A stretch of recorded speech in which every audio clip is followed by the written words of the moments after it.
Azerbaijan is an oil-rich country on the Caspian Sea, and it's a country whose government has been really trying to boost its international image in recent years.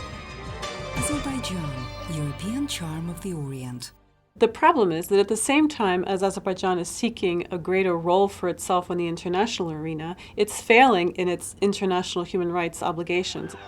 Over the past 18 months, we've seen the government engage in a concerted crackdown across a broad range of areas.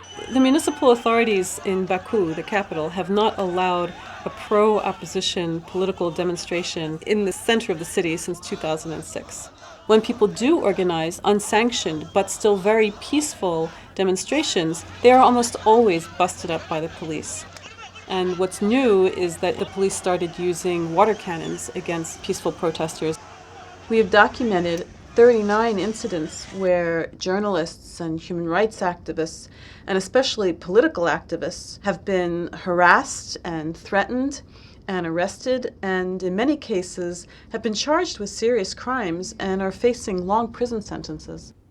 I think the most prominent example is the imprisonment of 7 members of a youth political movement called NIDA. They're very vocal in criticizing the government and criticizing human rights abuses and things like that. The government is also trying to restrict space for non-governmental organizations, especially for example, human rights organizations or groups that do, kind of controversial work. They want to silence alternatives, and they want to send a message to broader society. Ilgar Mammadov is a very serious political activist in Azerbaijan who was arrested in February, about a week after he had gone out to a region of Azerbaijan where there had been a riot, and he'd gone out there just to find out what happened. And instead, the government actually accused him of organizing mass violence, and he is now facing a possible 12-year prison term. Hadija Ismailova is a high-profile investigative reporter who also is a talk show host for Radio Free Europe. She investigates corruption. She had exposed some very serious allegations about corruption in the presidential family. And soon thereafter, in March 2012, she started getting threats. A couple of months later, a video appeared of Hadija that had been secretly filmed of her having sex with her boyfriend. And then more videos appeared in July 2013 that were secretly filmed of her in her apartment. Again, videos of a very, very intimate nature. It's very difficult to imagine this happening without some kind of government connivance.